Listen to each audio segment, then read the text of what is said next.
So the covenants of our HOA state that you cannot remove any trees off of your own property without the approval of the Architectural Review Committee. But today, I aim to misbehave.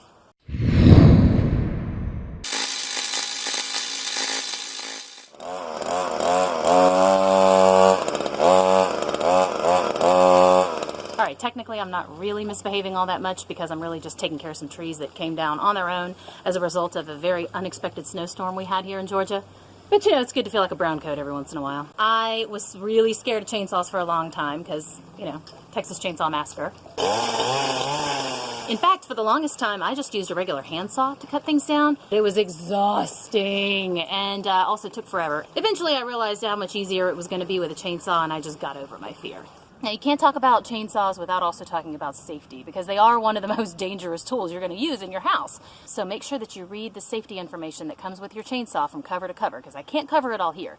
But a few key things to remember. Number one, if you are not at 100% that day, do not go near a chainsaw. That means if you've been drinking, if you've been smoking weed, if you've taken some medicine that makes you feel a little bit loopy, maybe you didn't get good sleep last night, maybe you have anxiety, depression, and it's really bad that day, or maybe you just don't feel very well. If you are not at 100%, don't go anywhere near a chainsaw. Number two, wear protective clothing. Long sleeves, long pants, protective boots, some gloves, some work gloves, and safety goggles. Stylish, right? Number three, make sure you're always on good footing and you're not going to slip. Make sure you have two hands on this puppy at all times and you got a really good grip. And don't try to saw anything over your head. Sounds obvious, but I've caught myself a few times trying to get to a branch that was really high. Oh my God, I'm going to cut my own head off. As you can see here, there's instructions right there for how to start this thing. And it's just like following a recipe. It looks complicated, but then as you read through it, it's like, oh, do this, do this, do this, do this, do this. Okay, it starts. It's just like cooking.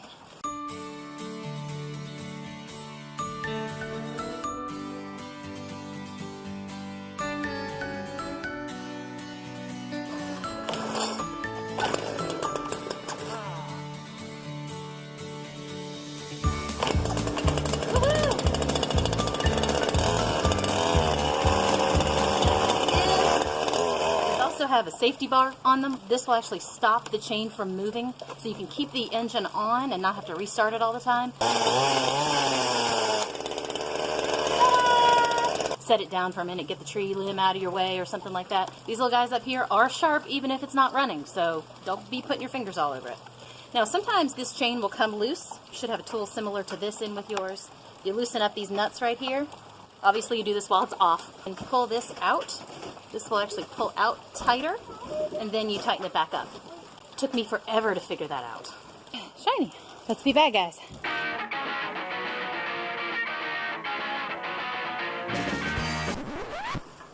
Show you what just happened.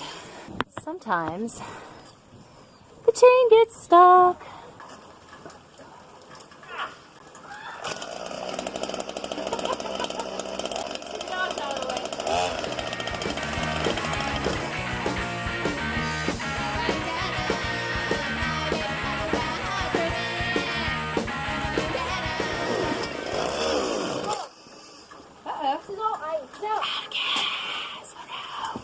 So I ran out of gas. Chainsaws, much like weed whackers, are two-cycle engines, which means they use both an oil and a gas mixture. If you try just using gas in here, the whole thing's going to seize up. The oil that you mix in with the gasoline actually keeps the whole thing lubricated. You know, again, always read your manual on that one.